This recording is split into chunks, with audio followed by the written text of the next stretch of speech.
একটি দেশের ইতিহাস, ঐতিহ্য, প্রাকৃতিক নিদর্শন হাজার বছর ধরে সৃষ্টি হয়।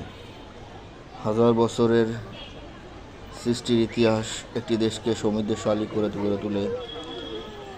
দেশ বিশ্বে, যে কোনো দেশ বিশ্বে পরিচিতি লাভ করে তার সমৃদ্ধশালী ইতিহাস, ঐতিহ্যের কারণে, তার প্রাকৃতিক নিদর্শনের কারণে।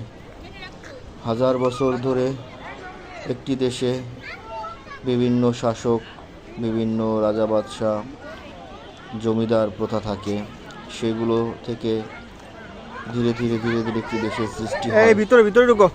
এবং তাদের উপরে না, নির্মাণশৈলী, তাদের বিলাসবহুলতা, তাদের আচার আচরণ, তাদের চাকচিক্য, তাদের প্রথা, তাদের কালচারাল সংস্কৃতি ইত্যাদি নিয়ে গড়ে ওঠে তাদের ঐতিহ্য।